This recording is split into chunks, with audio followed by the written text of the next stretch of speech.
चलिए आज हम पढ़ेंगे उपसंयोजन यौगिक। तो उपसंयोजन यौगिक क्या होता है, जैसे आप परिभाषा लिखा आप देख भी सकते हैं।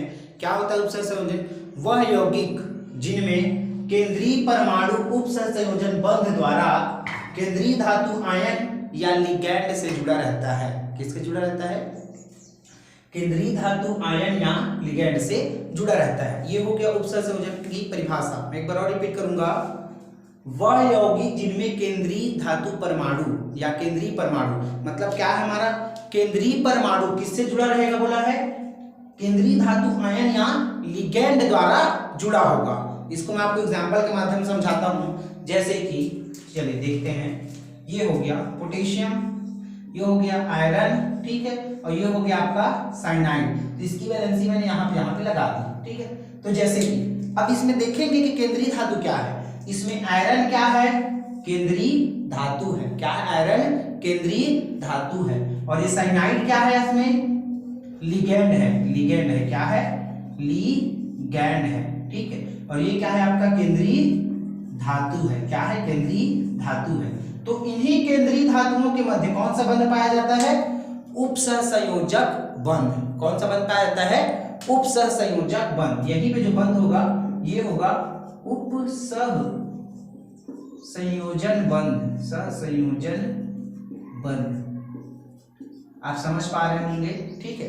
कौन सा बंध होगा उसमें? उपसंयोजन बंध होगा, ठीक है। चलिए कौन सा बंध होगा इसमें? मैं लिख देता हूं यहाँ पे उपसंयोजन बंध। सहसंयोजन बंध। तो देखिए ये है आपका केंद्रीय धातु, ये है आपका लिगैंड। इन दोनों के मध्य उपसंयोजन बंध पाया जाता है, जिसके द्वारा आपस में क्या हुए थे? जुड़े हुए होते हैं। इन्हें ही हम क्या कहते हैं? उपसंयोजन यौगिक कहते हैं। क्लियर हो गया आपको? उपसंयोजन यौगिक क्या होता है। अब इसमें दो चीजें आई है, नई नई चीजें। वो है आपका लिगैंड है और वो है आपका केंद्रीय धातु। क्या है? केंद्रीय धातु। तो सबसे पहले देखते हैं कि केंद्रीय धातु क्या है। तो केंद्रीय धातु यहाँ पे आयरन है। तो ऐसे तत्व या परमाणु या आयन, ऐसे परमाणु या आयन जो लिगैंड से क्या होता है? उपसंयोजी बंध द्वारा जुड़ा होता है। कौन से बंध? उपसंयोजी बंध द्वारा जुड़ा होता है। ये है आपका लिगैंड और ये है आपका केंद्रीय धातु। इसके मध्य कौन सा बंध है? उपसंयोजी बंध। तो केंद्रीय धातु या परमाणु का परिभाषा क्या होगा हमारे पास? उपसंयोग ऐसे परमाणु या आयन जो लिगैंड से उपसंयोजन बंध द्वारा जुड़े हुए होते हैं, उसे हम क्या कहेंगे? केंद्रीय धातु, ठीक है। आगे बढ़ते हैं। उसके बाद आती है बारी लिगैंड की। किससे? लिगैंड की। तो लिगैंड जो होता है वो इलेक्ट्रॉन युग्म का दाता होता है। इलेक्ट्रॉन युग्म का क्या होता है? ये दाता होता है। क्या होता है? इलेक्ट्रॉन युग्म का ये दाता होता है। क्लियर है? इलेक्ट्रॉन युग्म का क्या होता है? ये दाता होता है। कौन? लिगैंड। तो लिगैंड क्या होता है? केंद्रीय धातु को एक इलेक्ट्रॉन युग्म कम से कम क्या करेगा? एक इलेक्ट्रॉन युग्म का दाता होता है। उसे क्या कहते हैं हम लोग? लिगैंड। रिपीट करूंगा मैं। केंद्रीय धातु परमाणु को एक इलेक्ट्रॉन युग्म का दाता क्या कहलाता है? लिगैंड कहलाता है। उसके साथ कौन से बंध के द्वारा जुड़ा होता है? उपसंयोजन बंध के द्वारा जुड़ा होता है। इतना क्लियर हो गया आप सभी को? चलिए अब हम देखेंगे उपसंयोजी यौगिकों के नामकरण किस प्रकार से करेंगे। तो अब अभी अगर आप आगे पढ़ेंगे तो आपको लिगैंड के ये मिल जाएंगे: एक दंतूर, द्विदंतूर, त्रिदंतूर, बहुदंतूर, षटदंतूर, पंचदंतूर, XYZ, ठीक है। ये एक दंतूर लिगैंड ये क्या होता है? ये हो गया बहुदंतूर लिगैंड। बहुदंतूर लिगैंड ये क्या होता है? और ये हो गया उसके बाद ये तृतीय, ठीक है। तृतीय हो गया। बहु की जगह में द्वितीय आ जाएगा पहले। द्वितीय दंतूर लिगैंड तृतीय हो गया। फिर लास्ट में समझो 4 5 के बाद क्या आ जाएगा आपका? बहुदंतूर। क्या आ जाएगा? बहुदंतूर लिगैंड। तो बहुदंतूर लिगैंड ऐसे तत्व जो एक से अधिक इलेक्ट्रॉनों का क्या करते हैं? 3 या 3 4 से अधिक इलेक्ट्रॉनों को क्या करते हैं? ऐसे लिगैंड जो 3 या 3 4 से भी अधिक इलेक्ट्रॉन युग्म को किसको प्रदान करते हैं? आपको केंद्रीय धातु को। तब हम उसे क्या कहेंगे? बहुदंतूर। तब हम उसे क्या कहेंगे? बहुदंतूर। और एक दंतूर, दो दंतूर क्या होगा? जब कोई भी लिगैंड एक इलेक्ट्रॉन युग्म, कितने इलेक्ट्रॉन युग्म? एक इलेक्ट्रॉन युग्म को क्या करेगा? दान करेगा किसको या देगा किसको, केंद्रीय धातु को, तब मैं उसे क्या कहूंगा जी, एक दंतुर लिगैंड। द्विदंतुर क्या होगा, जब 2 इलेक्ट्रॉन का दान करेगा तब वहां पे क्या होगा आपका द्विदंतुर होगा। क्लियर हो गया। चलिए तो हम लोग देखते हैं इसके आयुपेशी नामकरण, किसका नामकरण कैसे कैसे किया जाता है। आइए आगे बढ़ते हैं नामकरण के लिए। तो अब हम देखने वाले हैं कुछ उदासीन लिगेंडों के नाम। उदासीन को ही क्यों फोकस कर रहा हूँ, क्योंकि यही ज्यादातर क्या होता है परीक्षा में पूछा जाता है, उसी में से आता है कि कैसे कैसे करके बनेगा। चलिए तो पहला होगा H2O, इसे क्या कहते हैं, एक्वा। ये नाम आपको याद रखना जरूरी है, ये जो नाम है ये हमको याद रखना बहुत ही ज्यादा इंपॉर्टेंट है, एक्वा। फिर है एमीन, अमोनिया। अमोनिया क्या कहते हैं, एमीन कहते हैं। क्या कहते हैं हम लोग इसको, एमीन कह देते हैं। ठीक है, इसके बाद हम लोग आगे जाते हैं एमीन के बाद। फिर है ये CO को कार्बोक्सिलिक कह देते हैं। ठीक है, कार्बोक्साइड कह देते हैं इसको, यहाँ पे दिया गया है कार्बोक्सिलिक कह देते हैं। क्या कहते हैं, कार्बोक्सिलिक। ठीक है, इसे क्या कहते हैं, कार्बोक्सिलिक, कार्बोक्सिलिक सिलिक कहते हैं। ठीक है, कार्बोक्सिलिक कहते हैं। फिर बात करते हैं NO की, तो NO को क्या कहते हैं, नाइट्रोसो। क्या कहते हैं, नाइट्रोसिल या नाइट्रोसो, नाइट्रोसो। ये है, तो ये 3-4 है, मेनली 4 है जो ज्यादातर भी हम लोग के पास क्या होने वाले हैं, यूज होने वाले हैं। ठीक है, उसको हम उसके बारे में हम लोग क्या करेंगे देखेंगे। चलिए तो ये 4 है। पहला है आपका एक्वा, दूसरा है आपका एमीन, तीसरा है आपका कार्बोक्सिलिक और चौथा है आपका नाइट्रोसिल। तो ये ज्यादातर यूज होते हैं, हम लोग इसी के बारे में देखेंगे। ठीक है, जो हमारे पास यूज होने वाले, ये हो गया। चलिए इसी के आधार पर हम लोग क्या बनाएंगे, उपसंयोजन यौगिक बनाते हैं, उसका नामकरण देखेंगे। तो इसके कुछ नियम है, उपसंयोजन यौगिक के नामकरण के कुछ नियम है। तो चलिए हम उसको पहले देख लेते हैं कि उपसंयोजन यौगिक के नाम के कौन कौन से नियम हैं। आइए तो देखते हैं हम लोग क्या करना है, उपसंयोजन यौगिकों के नामकरण के नियम। तो पहला, सबसे पहला हम लिगेंड का नाम लिखेंगे। किसका नाम लिखेंगे, लिगेंड का, जो भी हमने पढ़ा, जैसे कि साइनाइड है, ठीक है, H2O है, एमीन है, एक्वा है, एक्वा बोलते हैं, ठीक है, H2O को। ठीक है, वैसे क्या करेंगे, जितने भी लिगेंड है इन सभी के नामकरण को हम लोग सबसे पहले नाम लिखेंगे कि क्या है। फिर दूसरा क्या रहेगा आपका, केंद्रीय धातु का नाम। किसका, केंद्रीय धातु का नाम। किसका रहेगा आपका, केंद्रीय धातु का नाम। फिर धनायन और ऋणायन का नाम, फिर धनायन या ऋणायन का नाम, ऋणायन का नाम, ये हो जाएगा। उसके पश्चात हमको अंतिम में किसका नाम लिखना है, ऑक्सीकरण संख्या को दर्शाना रहता है कि वहां पे उसकी ऑक्सीकरण संख्या कितनी है। ऑक्सीकरण संख्या को हम यहाँ पे लिखते हैं आखिरी में। तो आपको ये सभी चीजें दिखाई देगी, ये धनायन क्या है, ऋणायन क्या है, ये दिखाई देगी। तो धनायन बता देता हूं, जैसे कि आपके पास सोडियम है, पोटेशियम है ना, आयरन है, ये सब क्या है आपका धनायन है, ये सब क्या है आपका धनायन है। किंतु यदि मैं बात करना चाहूं ऋणायन की, तो इन्हीं के स्थान पे ऋणायन क्या हो जाएगा आपके पास, ये था धनायन, अब ऋणायन क्या हो जाएगा हमारे पास, क्लोरीन हो जाएगा, फ्लोरीन हो जाएगा, ब्रोमीन हो जाएगा, ठीक, ऑक्सीजन हो जाएगा, ये सब क्या हो जाएगा, नाइट्रोजन हो जाएगा, ये सब क्या होगा हमारा ऋणायन होगा। क्या हो जाएगा, ऋणायन होगा। तो आई थिंक आप सभी अच्छे समझ पा रहे होंगे कि मैं कौन से धनायन कौन से ऋणायन के बारे में बात कर रहा हूं। अब बात करते हैं ऑक्सीकरण अवस्था की, किसकी, ऑक्सीकरण अवस्था की या ऑक्सीकरण संख्या की। तो हमें कैसे मिलेगा, ये पॉइंट्स आप लोग नोट कर लीजिए। चलिए मैं आगे बढ़ता हूं इसके बाद कि ऑक्सीकरण अवस्था में क्या क्या होगा, ऑक्सीकरण संख्या हम लोग कैसे ज्ञात करेंगे।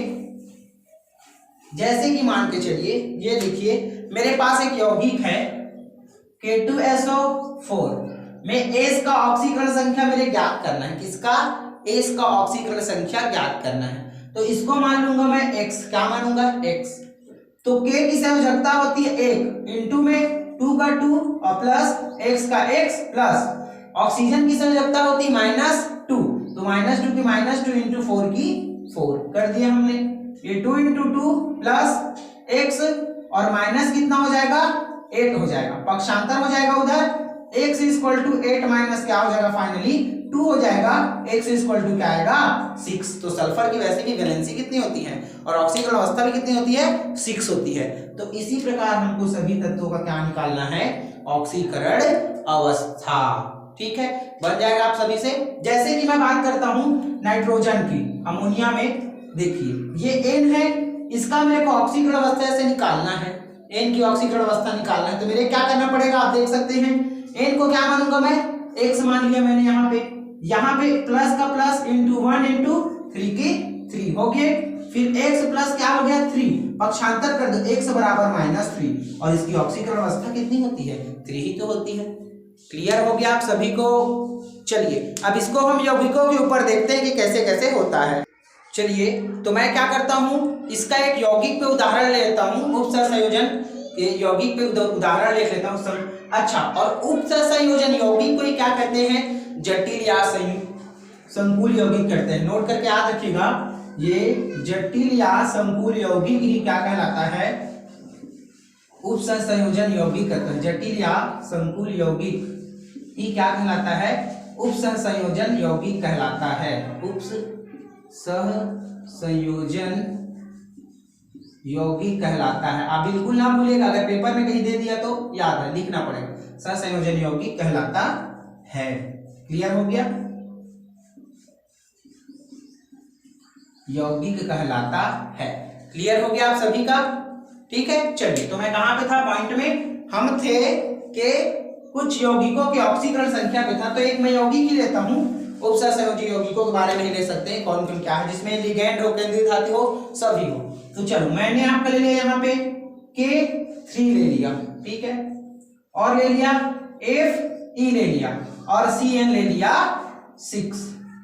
तो इतना तो आप सभी को पता होगा। ठीक है, तो मैं आपको बता ही देता हूं, जिसको इसको नहीं पता होगा आप ध्यान से देखेंगे कि ये क्या है आपका धन आयन है। क्या है ये, धन आयन है। ये क्या है आपका लिगेंड है। क्या है ये, लिगेंड है। ये क्या है, लिगेंड है। एक बार और रिपीट कर रहा हूं, लिगेंड है। ये क्या है आपका धनायन है, धनायन है। ये है आपका केंद्रीय धातु। क्या है, केंद्रीय धातु। ठीक है, वो केंद्रीय धातु है आपका। ठीक है, आगे बढ़ते हैं, वो आपका केंद्रीय धातु है। ठीक है, चलिए, और उसके बाद क्या देख रहे थे हम लोग, केंद्रीय धातु है ये उसका। अब ये क्या है उसका उपसहसंयोजन क्षेत्र है, सहसंयोजन क्षेत्र है, सहसंयोजन क्षेत्र है। और यदि यहाँ पर अगर कुछ आयन है, आयन या संख्या है, जैसे कि 4 है, जैसे कि 2 है, तो वो क्या हो जाएगा आपका उपसहसंयोजन संख्या हो जाएगा। क्या हो जाएगा, उपसहसंयोजन संख्या हो जाएगा। ठीक है, जैसे कि आप यहाँ पे देख सकते हैं, अगर मैंने यहाँ पे लिख दिया ऐसे +4, तो ये क्या हो जाएगा आपका उपसहसंयोजन संख्या, उपसहसंयोजन संख्या। तो इन सब बातों से आप लोग सभी क्लियर होंगे, परिचित हो गए होंगे। ठीक है, चलिए अब मैं एग्जांपल, जो टॉपिक था हमारा मेन मुद्दा, उस पे आते हैं। तो हमारा मेन मुद्दा क्या था कि इस प्रकार के उपसहसंयोजी यौगिक का ऑक्सीकरण संख्या कैसे निकालें। चलिए तो निकालते हैं हम इस यौगिक का ऑक्सीकरण संख्या। तो मैंने क्या लिया था, मैंने लिया था K3FeCN6 और ये ब्रैकेट बंद। तो देखिए Fe का निकालना है, तो K3 का K3 अभी जो बताया इससे जस्ट 2 मिनट पहले, उसी फॉर्मूला में वहां रखना है। यहां पे रख देंगे प्लस का प्लस, इसको x मान ले, प्लस Cn का कितना होता है हमारे पास 0 होता है, क्योंकि Cn क्या होता है, उदासीन होता है। मैंने वहां पे नाम पहले लिखा होगा, उदासीन होता है। तो Cn का कितना होगा यहाँ पे 0 × 6। तो x बराबर देखो K3 का ये हो गया, सॉरी यहाँ पे 1 रहेगा, 1 हो गया, तो 1 × 3 कितना हो जाएगा 3 + x, और यहाँ पे 0 हो गया, तो 0 को कोई मतलब नहीं है, इधर इक्वल टू 0। अब x इक्वल टू क्या आ जाएगा मेरे पास, बताइए आप, x equal to -3। x equal to क्या आ जाएगा आपका -3 हो जाएगा। क्लियर हुआ कि नहीं हुआ। तो क्या लिखेंगे यहाँ पे हम, यहाँ पे हम क्या लिख सकते हैं, x बराबर -3। तो हमारे पास वो जो है ऑक्सीकरण संख्या वो कितना आया, 3 आया। क्लियर हो गया आप सभी को, ऑक्सीकरण संख्या कितना है मेरे पास 3 आ गया। इस प्रकार हमको बनाना है। ठीक है, इस प्रकार हमको क्या करना है, बनाना है। अब इधर देखिए ये माइनस में आ गया है। अब चेक करते हैं कैसे, ये आयरन है, ये साइनाइड है, साइनाइड है, इसका 6 है। तो यहाँ पे देखो मेरे क्या करना है, पोटेशियम का अगर मैं -1 ले रहा हूँ, क्या ले रहा हूँ, -1 ले रहा हूँ। अब देखिए ये कितने बार है, ये प्लस है, ठीक है, क्या है ये दरअसल प्लस है। तो 3 इंटू 1 कितना हो गया, 3 हो गया, प्लस एक्स हुआ, हो गया। अब x बराबर इधर क्या हो जाएगा, माइनस। तो ये धन आयन है तो ये किसमें आएगा आपका, प्लस में। किसमें आएगा, प्लस में। तो पोटेशियम का भी कितना होता है, +3। तो इसका नाम क्या लिखेंगे, देखो सबसे पहले मेरे को लिगेंड का नाम लिखना है। किसका, लिगेंड का। तो ये है आपका लिगेंड, तो इसका नाम लिखो। और कितने हैं, 6। तो हेक्सासाइनो,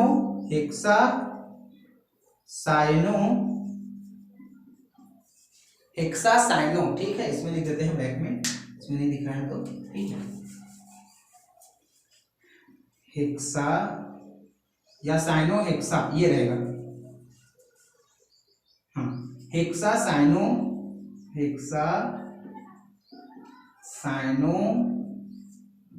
ठीक है। फिर क्या रहेगा आपका, केंद्रीय धातु का। तो यहां पे इसको क्या बोलेंगे, फेरिक। क्या बोलेंगे, फेरिक या फेरस, हेक्सासाइनोफेरिस या फेरिक या फेरस।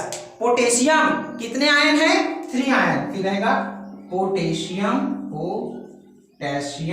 और क्या लिखेंगे, 3 आयन। क्लियर हो गया। इस प्रकार लिखेंगे हम लोग IUPAC नामकरण किसका, उपसहसंयोजन यौगिक का। चलिए हम एक और उदाहरण लेते हैं इसको समझने के लिए। आइए एक एग्जांपल लेते हैं। यहाँ पे इस बात का ध्यान रखेंगे, ये जो आयन है ये आयन पहले लिखाएगा। क्या होगा, आयन पहले लिखाएगा, उसके बाद क्या लिखाएगा, पोटेशियम। क्लियर हो गया आप सभी को, क्लियर हो गया। चलिए आगे बढ़ते हैं, एक और एग्जाम्पल लेते हैं। जैसे कि मैं एक और एग्जाम्पल ले लिया आपके सामने, यहाँ पे ज्यादा टाइम नहीं लूंगा आपका। ये ले लिया अमोनिया, कितने अमोनिया, 5, इसको एमीन बोलेंगे। मैंने ले लिया यहाँ पे क्रोमियम, और यहाँ पे ये ले लिया मैंने Cl3। क्या ले लिया, सॉरी Cl3 यहाँ पे ले लिया। तो Cl3 क्या है, एक ऋण आयन है। क्या है, ऋण आयन है। हाँ, और ध्यान रखिएगा नाम लिखेंगे तो वहां पे ऋण आयन या धन आयन नहीं लिखेंगे, केवल आयनों की संख्या को लिखेंगे। चलिए इसका केंद्रीय धातु का नाम क्या होगा, पेंटा। 5 है तो पेंटा, तो क्या होगा, पेंटा एमीन, ठीक है। और इसका नाम होगा क्रोमियम। इसका ऑक्सीकरण अवस्था निकाल के संख्या निकाल देख सकते हैं, 3 आएगा। कितना आएगा, 3 आएगा। तो 3 क्लोराइड आया कि नहीं आया, समझ में आ गया। आई होप आप सभी अच्छे समझ पा रहे होंगे, नहीं समझ पा रहे हो तो कमेंट कर दीजिएगा, ठीक है।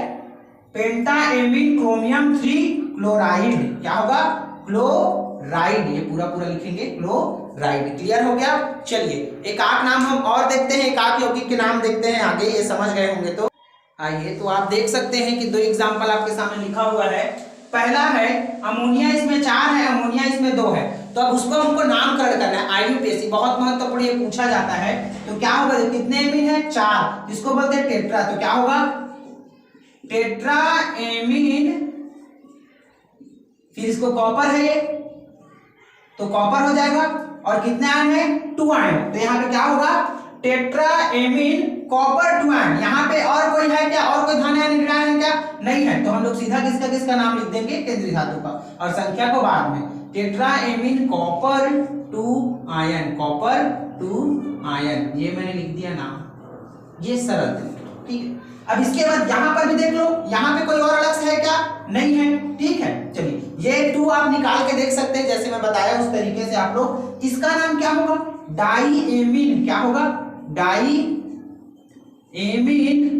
अब यहाँ पे है कोई क्या धन है, कोई बाहर में रखा है क्या, नहीं है। यहाँ पे ऑक्सीकरण अवस्था निकल रहा है, कोई और यौगिक क्या तत्व है क्या, नहीं है। तो सीधा डाई एमीन सिल्वर, क्या लिखूंगा, डाई एमीन, Ag को बोलते हैं सिल्वर। और कितने आयन है ये, 1 आयन। आया कि नहीं आया समझ में, क्लियर है आप सभी को।